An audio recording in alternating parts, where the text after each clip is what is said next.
A Texas woman doesn't want to go through the messiness of a divorce, so instead, she does the unthinkable. She hires a hitman to take care of her husband.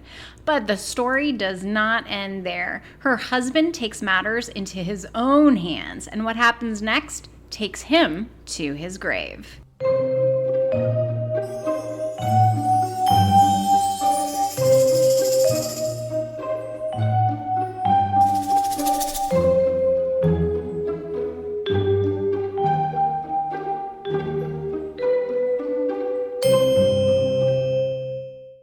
Hey everyone, I'm Jen. Thanks for being with us for another week of True Crime Newsies. Hi, I'm Tina. Jen, I'm so excited today. I am too. I walked in Tina's door and I was just like, I needed this happiness from my buddy. I love being around Miss Tina. It's our midweek Tina Jen time. Yes, it's priceless. It goes by too fast. Agreed. I walked in and I was like, Tina, feed me. I need food. And Tina was like, well, I don't really have much. And I was like, I need chips, I need candy, and I need coffee. Oh, I've got chips, candy, and coffee. Check. This is why we're friends. At one point, Tina had those super yummy Cadbury eggs. Oh, those are my husband's favorite. Well, I went up to her little counter and I saw them. There was only one left in the box. And I was like, Tina, I'm taking this. And she was like, oh, yes, you may. You may have them. And I was like, no, I'm not asking. I'm telling you, I'm taking this. There's no discussion about it. It's happening. Also, there's a second box, so it's fine. And I'm on my way to the grocery store after this to pick up another one. Perfect. I love, by the way, I looked at your little shopping list and you put coffee creamer for Jen. I really appreciate that. And coffee for Jen. Yay! Jen prefers a specific K-cup, so I make sure that it's stocked. I appreciate that. I'm not drinking coffee today, though. I'm drinking espresso. Look at me. You are fancy over here with your little fancy cup, too. Yeah, for some reason, a cup of coffee in the afternoon sometimes makes me real full, but an espresso is kind of light. You can, finish it in about 30 minutes or so, and I'm good to go for the next few hours. You're feeling buzzed. Yes, I'm going to go to the grocery store with a coffee buzz. It's kind of exciting. The things that excite us nowadays. What's wrong with us? I know, right? Well, I know one thing. I am excited for the craziness that is today's episode, my friend. The case is beyond bizarre. What do you think? Okay, so I was listening to your intro as you were reading it, and you said that a Texas woman doesn't want to go through the messiness of a divorce. Ma'am, what she did was far more messier. Agreed. What is she talking about? Also, my jaw was on the floor watching this intro. It's so good. What a story. It's also a good reminder, I think, to choose your husband or your wife carefully. Agreed. Put some thought into it, people. A lot of thought. You really want to know who this person is before you marry them or before you even bring them into your home. Agreed. Some people, like the one we're going to talk about today, can be diabolical. She reminded me of Dee Dee. Remember Dee Dee in the Abe Shakespeare episode? Dee Dee was a mess. Yeah, that's this lady. She reminded me very much of Dee Dee. We did an episode about Abraham Shakespeare, who won the lottery in Florida. The person that he had trusted his finances with ended up just taking him for a loop, and then she ended up murdering him. I have two thoughts. One, Dee Dee, I think, is crazy. Agreed. Allegedly. And this woman we're going to talk about is not just a little cuckoo, but she's cold. Oh, yeah. Ice cold. Ice cold. She's like, let it go, but not in a nice way. No, not in the fun Elsa way. No, agreed. Okay, we've all heard stories of people hiring hitman or wannabe hitmen who turn out to be undercover police officers. But this week, we're talking about something that goes even beyond that craziness, because I feel like the whole hitman scenario is craziness to begin with. Yeah, it's like a movie plot. Mm-hmm. You ready to jump in? Yes. Okay, let's do it. This week we're talking about an episode of Fakes, Frauds, and Scammers on the Vice channel. My favorite. And this week's episode is called I Walked on My Own Grave. What a title. It makes you wonder. Now, that's the episode's official title, but the YouTube title, in my opinion, is even better. It's called My Wife Hired a Hitman, So I Faked My Death. Jen, I was searching for the YouTube video on the TV, and my husband was working on his computer in the same room. And you know how you can speak to the remote when you're trying to find what you're looking for on TV? Have you ever done that? No. Seriously? That's a thing? Yeah. Do you have Apple TV or the Amazon version? Yeah. You've never... So when you search for things, which one do you have? Amazon or Apple? I guess it doesn't matter. I don't know. So when you hit the search bar to search for something, you go through all of the little letters, like the T9 texting, and type in all of the letters individually. Yes. You don't hit the button on the remote that lets you speak what you're searching for? I've tried that before and it can never understand me. It's just like when I call places and they have that automatic thing and you're like, representative, they can never understand me, Tina. It's a problem. So I sit there and I start yelling, representative, representative. And then I never get through. And then eventually the call hangs up on me. It's infuriating. You don't have that problem? No. I'm sure I'm not the only one. It's an issue. Obviously. No, I remember I tried it way, way, way long ago because somebody else had told me about it. Maybe it was my husband who had told me about it. Or maybe it was my kids. They figure that stuff out before I do. And I was saying whatever, and it was not pulling up the things that I wanted it to pull up. Next time you do this, please record a video so I can watch. I'm here to entertain, Tina. Okay, so I was speaking into the remote while my husband was working next to me on his computer, and all he hears is me speaking into the remote saying, "My wife hired a hitman, so I faked my death." And he doesn't even look up from his computer. He just says, "Well, that sounds interesting." He would. Yeah. He's not even thinking twice about what his wife, this lady, is watching on TV. If he's like, Jen sent it to her, it'll be fine. He's like, this will be a good one to listen to. I want to know, how does one even go about faking their own death for something like this? Well, we've talked about the kayak guy. Remember him? Oh my goodness, yes. He went out kayaking. He swam back to shore undetected, left his kayak in the water, and pretended that he was fish food for several years before coming back from the dead. Mm-hmm. Yep, that's true. That was pretty creative. Yeah, apparently. Okay, so let's get into this episode, my friend. The show opens with a man wearing a sport coat with a white polo-style shirt underneath, and he's sitting in what looks like a boxing gym. He's wearing dark brown glasses, and he looks super calm. He's super, super chill. Like he's just chit-chatting with an old friend until he says, "My name is Ramon Sosa, and I faked my own death." Very nonchalant. What an intro, Tina. He says it so calmly and so cool-like, as if it's no big deal at all. And he goes on to say he faked his own death because his wife had tried to kill him. Ramon says he met his wife Lulu in 2007. She was divorced and had 2 kids. Ramon says Lulu was a walking red flag in 4-inch heels. He says she was beautiful, but looking back, there was some warning signs he should have noticed. He says the first time they met, she stepped on his toe with her high heel, and it was painful. And I say that's some foreshadowing right there. Mm-hmm. Ramon and Lulu were married during a small ceremony, and that's when Ramon says Lulu's mother came up to him and whispered in his ear, "She's your trouble now." Whoa. Good grief. If your own mom says that to your new husband on your wedding day, I feel like that is a walking red flag. In 4-inch heels. Also, I have questions, Jen. How does this lady, and I'm talking about Lulu's mother, wait until after Ramon and Lulu are married to say something? She was smart. She didn't want to stop it. She wanted her to be his problem. Why didn't she say anything before? And also, what does she mean by she's your trouble? What kind of trouble? We're about to find out. I suppose if I was Ramon at the time, I would have probably thought she was kidding.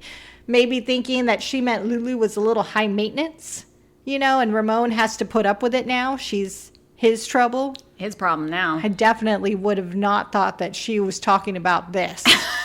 Yeah, I did a little digging because the show didn't get into details about it, but the couple tied the knot in 2009, according to another show called Snapped on the Oxygen Channel, which also did an episode on this couple. At this point, it sounds like the couple is much in love. They're married and they're happy, and this is when we see Ramon walking around the boxing gym, and it all starts making sense. He says this is where he and Lulu spent a lot of their time together.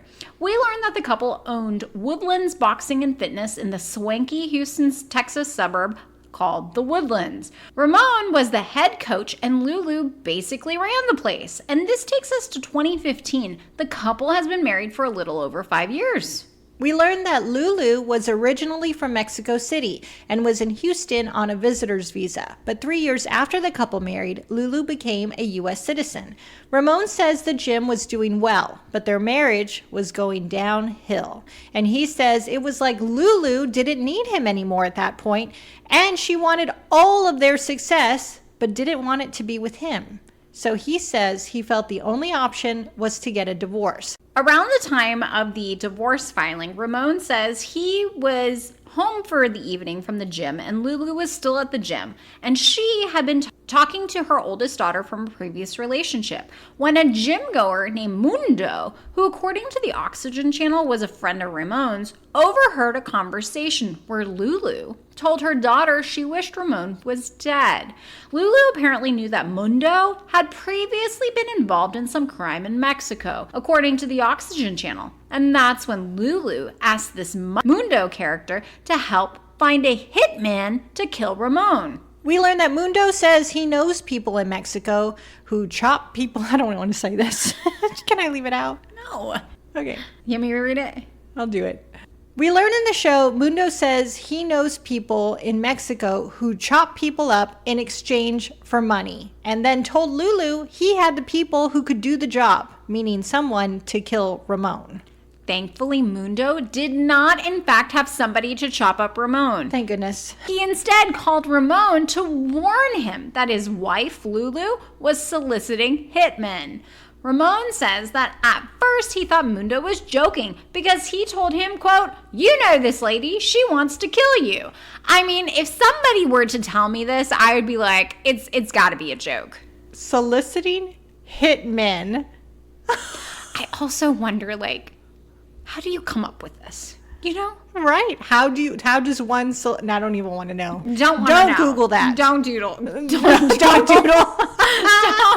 Don't doodle. Don't Google. Don't do all the Googles. Do not put that in your computer, people. Dina, I'm going to stop right there. Can you imagine getting that phone call, though? I mean, you're married, and then randomly one sunny day, you're living this normal life when you get a phone call from a buddy saying, "Hey, look at here. I know you think everything is okay at home, but it's not. You're, in fact, married to a crazy person who is propositioning people to kill you." I don't know what I would do at that point. I would be terrified. Yeah.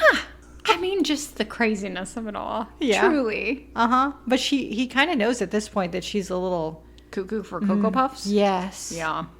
She's a few... Fruit Loops short of a full bowl. Oh, I love that saying. You brought it back. Ramon says after he got this information, he had to go home, the home he shared with Psycho Wife, and act like everything was normal. I feel like that's a song. Psycho Wife. Yeah. Right? It could be a song. I could see that being a song, yeah. Mm-hmm. Don't make that. No. Even though he knew she was planning his murder, he had to be at home. I can't imagine how that would feel. With her. Again, it sounds like a nightmare, almost like being in the Twilight Zone. You're in a completely different, upside-down world.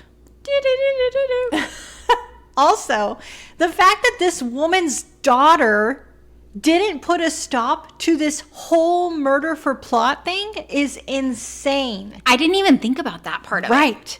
So he has a wife and her daughter who are on this crazy train living in his home, plotting his murder. In the world of crime, it's often the smallest details that cost people the most, the things they didn't see coming. And when it comes to your home and auto insurance, overpaying every month without realizing it, that's a costly mistake. That's where Quentin Brown with Shamrock Insurance comes in. Instead of locking you into one option, Quentin shops over 25 top-rated insurance carriers to find you the best coverage at the best price, so you're not left paying more than you should. Whether you're a homeowner, driver, business owner, or even a truck driver, Shamrock Insurance has you covered. No surprises, no wasted money, just smart protection tailored to you. So before your next bill hits like a bad plot twist, make the smart move. Call Quentin Brown with Shamrock Insurance today at 512-337-2482 and let him shop for you. Because saving money should not be a mystery. If you missed that number, it's 512-337-2482. We'll include it in the show notes. Don't wait. Give them a call today. So what do you do? Well, you and Mundo hitch a plan to get as much information on this crazy lady and then go to the police with it so she gets locked up. So the plan is set in motion. At this point in the episode, we meet Lieutenant Mike Atkins, the officer investigating the murder for hire plot to kill Ramon. Lieutenant Atkins says Ramon seemed genuine when he was telling him the story of what was going on and was obviously concerned for his safety. You think? Lieutenant Atkins says when Mundo heard the conversation between Lulu and her daughter that day at the gym, he got worried for his friend. So he kind of interjected himself into the whole conversation. And he did that so he could get some information together. Tina, Mundo is like a covert CIA operative here. He's gathering intelligence. Maybe he'll do some trade crafty things. What do you think? Mundo, Jen, would make a great undercover agent for sure. How do we know this? Let's examine the evidence. Here are all the ways I think Mundo is a top-tier spy. Give it to me. I want to hear it. First, he's quick on his feet. What did he do? Like a panther. Yes, like a panther. You got really excited. What did he do when he heard the alarming conversation between Lulu and her daughter? He made up some story about knowing Hitman in Mexico. I would not be that fast on my feet. No, that's a good thing to come up with and kind of get yourself in the conversation. Mundo's got a good thinker. Right, he does have a very good thinker. He's also cool. He's calm and he's collected. He's having this conversation with Lulu about murdering people like it's no big deal. Also, instead of freaking out about what he's hearing, he takes this information and gives it to Ramon. Smart. Like I said, he's got a good thinker. Mundo's got a good head on his shoulders. And the best evidence is what we hear next. Recorded phone conversations between Mundo and Lulu. Wow, Mundo. Mundo sounds incredibly natural and normal, like he's arranging a meetup with a couple of friends. He's a professional. He knows what he's doing. We hear him tell Lulu that the body choppers want to know if Lulu is serious about wanting to kill her husband. And we hear Lulu say, yes, she's definitely serious. She wants them to kill Ramon and she'll pay them afterwards. We hear the first time the so-called hitman made contact with Lulu was at a liquor store. Tina, I'm going to be looking at people sideways now at liquor stores.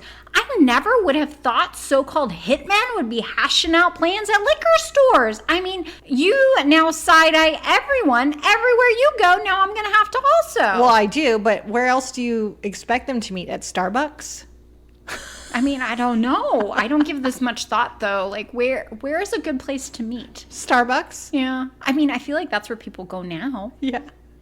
Although, I would think a liquor store is probably a more legit place than a coffee shop. But what do I know? I don't solicit for hitmen. Now that I think about it, how does one even have a conversation at the liquor store, Jen? Are you standing in the middle of the tequila aisle talking in code? Maybe in the parking lot? I don't know. Or maybe in the parking lot. I don't know. Back to the story. Lieutenant Adkins says if you looked up hitman in the dictionary, you'd see a picture of the guy that was at the liquor store meeting Lulu. He says he looked so realistic. I wish we would have seen a picture of him. I wish we had a photo because I want to see what this guy looks like. And this also reminds me, Jen, of the Cocaine Cowboy episode. Oh, I love that where one. the fake, it was, who Oh, was the he? fake Drug lord? Was he the plane, who he had his own plane. What was his name? He's like a fake drug lord. Yeah, with his shirts and his alligator boots and his chest hair popping. Right. Okay, so here is the moral of these events. Those people were not real bad guys. They looked like stereotypical bad guys. Yep. So maybe if it looks too stereotypical, it's too good to be true. Tina, don't be tipping people off. That's true. I take it back. Don't listen to me. Lieutenant Adkins says, in order to make this plot look legit, there also needed to be a money exchange. Ooh, that's true. This is when Ramon chimes in on the show and says that Lulu said, I don't have all the money right now, but when he dies, I can give you the money. This is her talking to the alleged hitman. Mm-hmm. So by the money, she means that when Ramon dies, she would get his life insurance, and she would use that money to pay the so-called hitman. I had to pause again here. This is crazy to me. Why not just divorce him? Why go through all of this trouble? This sounds like way too much. Like, just fill out the paperwork. It's too messy. Too messy. I mean, seriously, Lulu, you're gonna end up in jail. You're delusional. Delusional. Delusional. Yes. Delusional. Yes, you are. Not to mention, how does Lulu even know this so-called hitman is legit? This leads me to an even bigger thing. How in the world do you find a hitman? I mean, is Mundo's hookup really reliable? How does Lulu know? I highly doubt her so-called hitman came with a reference list. You know what I mean. It's not like he's proudly displaying his career on his Facebook page. Or his LinkedIn. Or his LinkedIn. I've watched the movie Sicario. Great movie, by the way. I love it. And I feel like real-life hitmen are not meeting people in liquor stores to take on jobs. Can I call her delusional now? I love that. Yes, let's call her delusional. Also, what you said is so true. How does she put so much trust in Mundo? From my understanding, he was just some guy at the gym. I don't even think they were great friends. Also, what hitman is going to take a partial payment, Jen? I feel like, no. That doesn't even happen in the movies. There's no payment plan, ma'am. Just Venmo him the money up front. What emoji do you use? The little knife? Oh, that's terrible, Tina. That is, okay. Lulu thinks this is all fine. She's not seen any red flags. She'll just give the hitman Ramon's jewelry as a down payment. She hands over watches, rings, bracelets. Again, no hitman wants to pawn your stuff, delusional. This is ridiculous. It really is crazy. Even Ramon is shaking his head here in disbelief. This is when we hear Lieutenant Adkins again. He says at this point the police department was going to follow through on Lulu's wish to have Ramon killed. And no, the police were not going to murder Ramon. They were going to stage his death. We hear that investigators decided to show Lulu pictures of Ramon's suspected death and see how she reacts when they're shown these pictures. Lieutenant Atkins says this part is important for the jury. He says it gives them more information about the person, about Lulu. Delusional. Delulu. Ramon chimes in here and says the couple and their businesses at this point were well known in the city. So the idea here is that the jury will get a full picture of who Lulu actually is and not feel sorry for her when she's on trial. I think this makes total sense. Make those jurors see what kind of monster she really is. Mm-hmm. Ramon says the investigators pulled out actual crime scene pictures of dead people and picked one that had someone who had been shot in the head. And that's the one Ramon says police told him they're going to do on him. This, I think, Jen, is genius. How do they come up with these things? I don't know. I mean, you and I are nowhere near police. Like, you and I would never be police officers. Like, we could not come up with this stuff. What did you say about Mundo? He has a good thinker? He's got a good thinker. Well, so do they. Ah. Or these ones. The cameras follow Ramon to a remote area right now, and he points out a place with tall weeds and says that's where his grave was dug. He says being there churns up bad memories for him. You think? Mm-hmm. Ramon says he was driven to his grave in a blacked out SUV. His hands were tied behind his back, and he was wearing makeup to make it look like he had a bullet wound on the side of his head. Officers put Ramon in the grave, posed him there with his eyes closed, put some dirt on his body, and took pictures. Can you imagine you're alive and you're in this place that's supposed to be your grave, and you're just hearing the click click? I mean, thankfully he was with police Of and the not camera? with a hitman. I know, but still, that has to be terrifying. Mm-hmm. And Jen, those photos look like real crime scene photos. I was stunned at how realistic they look. Mm-hmm. We see some of the actual pictures on the screen, which Tina just mentioned, of Ramon that police took. And from what we are shown, these pictures look real. He's laying in the giant hole. I don't know if he's completely naked or not, but he doesn't have a shirt on. And in the photo, he's laying there with his head kind of leaned up against the side of the hole. His hands are tied behind him from what it looks like. And he's got what looks like blood coming out of his nose. And he has what appears to be a bullet hole with stifling on the side of his head with a trail of blood coming out it. And Tina, if I had seen these pictures and not known that they were staged, I would have believed they were real. Absolutely. Lieutenant Atkins says at this point they have the agreement, they have the money exchange between Lulu and the hitman, and they have the photos of Ramon in the grave. And now all they need is Lulu's reaction. We see surveillance video of Lulu sitting in an SUV with the hitman and giving him the rest of the money she owes him. And then we see her reaction to the photos he shows her. Lulu's reaction was upsetting, especially to Ramon. We see Lulu in the surveillance video from inside the car start laughing when she's shown the picture of Ramon, and she starts raising her hands. And Ramon says it looks like she had hit the lottery. She was joyful. Mm-hmm. Tina, it's so awful, and I felt so bad for Ramon here. He says he's seen that video hundreds of times now, and it's still hard for him to see. Authorities have everything they need to take Lulu down. Now it's time to make it happen. So they show up to the gym and tell Lulu they are investigating Ramon as a missing person. We see footage of police questioning Lulu to find out when was the last time she saw Ramon, and she doesn't look upset or bothered at all that her husband is missing. It's business as usual for her. She says she doesn't know where he is and she hasn't heard from him in 24 hours. And Lieutenant Atkins says at that point, they arrested her.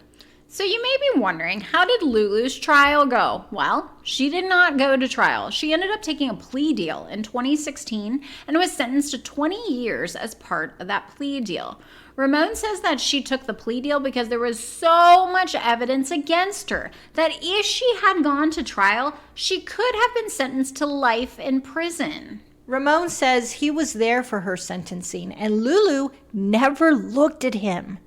He says it was that day that he chose to forgive her and walked away from that courthouse, closing that chapter of his life. Ramon says that he is indebted to his friend Mundo. Mundo truly saved his life. If it wasn't for Mundo interjecting himself into that conversation he had heard Lulu having in the gym that day, who knows if Ramon would still be alive? Who knows if Lulu would have found a real hitman and that person would have actually killed Ramon? Lieutenant Atkins says he hasn't investigated another murder for hire plot since. But if he happens to come across another one, he definitely knows how to handle it. Crazy. I did some digging, and by all accounts, Lulu is still in prison in the state of Texas. And as for Ramon, guess what, Tina? Ramon has written a book called I Walked on My Own Grave, where he details the unbelievable events that we talked about in today's episode. If you'd like to read it, it's available on Amazon. Jen, my book list is getting too long. So many of these episodes, people have written stories about them, and I want to read them because I bet the details are incredible. I'm sure. And before we end today's episode, I also want to give a little shout out to our listeners. Tina, we have some amazing listeners. And I'm not just talking about the ones who contribute to our coffee fund, who fuel our podcast. And if you don't know what we're talking about, we are talking about our buymeacoffee.com/2crimenewsies account. There you can make a donation of any amount, and that money goes to fueling our podcast. But I also wanted to say thank you to all those who've left us glowing reviews on all of the platform websites that we are featured on. And I wanted to read one listener review that just came in from a listener named James. He says, "This is actually the first true crime podcast I've ever listened to. I found it a lot more entertaining than I thought I would, if I'm being honest. You guys have great pacing and the time goes by so quickly." It really does. We're already done. We are. But that's an awesome review. Thank you so much, James, for taking the time to leave us a review. Thank you, James. And if you're listening and you haven't left us a 5-star review, please do so right now on any podcast platform. We really appreciate it. You can also send us a message on our email. We're at 2crimenewsies@gmail.com. Especially if you watch something that you think we should talk about. Yes. Please send us an email. And also, if you enjoyed today's episode, send it to a friend. Nice job, my friend. All right, Tina, you ready to close it out? Yes. Okay, we will talk to you guys again next week. Bye. Bye.